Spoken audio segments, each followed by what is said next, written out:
On rejoint maintenant notre spécialiste en enquête policière, Jean-François Brochu. Bonjour Jean-François. Bonjour et bonne année à tous. Bonne et heureuse année à vous aussi, 2019. Merci d'être toujours là pour nous aider à comprendre tout ce qui se passe dans le monde judiciaire et policier. Jean-François, on commence en parlant de violence conjugale. On a un peu mis la table avec Maître Bernier tout à l'heure.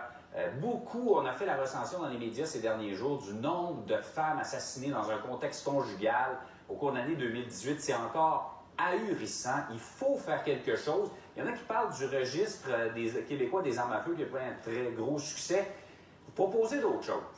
C'est-à-dire que je pense que Jean-François, en 2019, ça va être un peu notre leitmotiv. On va certainement en parler souvent parce que, vous l'avez dit, c'est un polytechnique par année au Québec. Alors, c'est 15 à 20 femmes qui sont assassinées en contexte de violence conjugale dans la majorité des cas. Et dans la majorité des cas, ces cas-là commencent par du harcèlement criminel. On voit donc venir, comme le dossier dont on vient de parler avec Maître Bernier, on voit venir la situation et on ne peut rien faire. Ou en tout cas, on n'a pas de mesures pour prévenir ces meurtres-là. Et oui, le service d'immatriculation des armes à feu, c'est un leurre. Ça, c'est la politique de l'autruche. C'est l'autruche qui a peur du lion et qui se met la tête dans le sable et qui pense être protégé. Moi, je vous le dis pour deux aspects. On pourra en débattre pendant longtemps, mais j'ai des armes à feu chez moi. Elles sont enregistrées. Je me suis conformé à la loi, même si elle n'est qu'un leurre. Mais vous êtes une minorité, Jean-François. C'est même pas 25% des propriétaires. Oui, et c'est pour ça que les policiers ne pourront pas jamais se fier à ça. Moi, j'étais commandant adjoint, Jean-François, dans des opérations de personnes barricadées.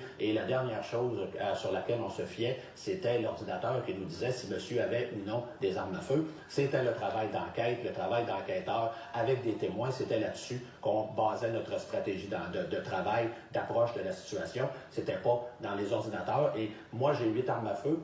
Elles ont un numéro qui est enregistré dans un ordinateur du gouvernement du Québec, conformément à la loi. Et ça ne m'empêche pas, ça n'empêche jamais personne de prendre son arme et de commettre un crime avec. Alors, c'est un leurre qui va nous coûter 30 à 50 millions par année. Et là, on va revenir à la prévention du harcèlement criminel et des meurtres en contexte de violence conjugale. Il y a de l'argent disponible au gouvernement du Québec. Par exemple, on est prêt à dépenser 50 millions de dollars pour un leurre, pour une fraude, c'est un mensonge, que c'est pas vrai que ça va sauver des vies, le registre.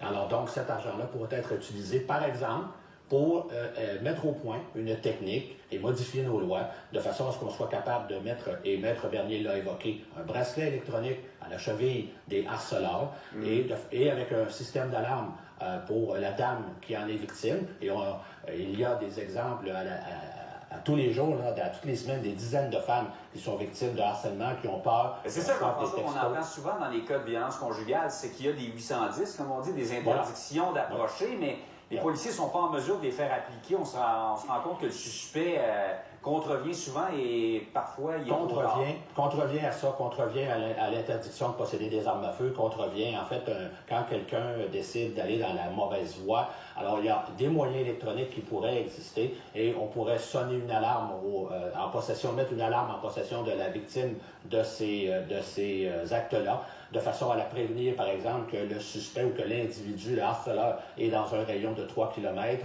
de façon à ce que la dame puisse se protéger, prendre des mesures qui ont été planifiées d'avance. Alors, c'est ça.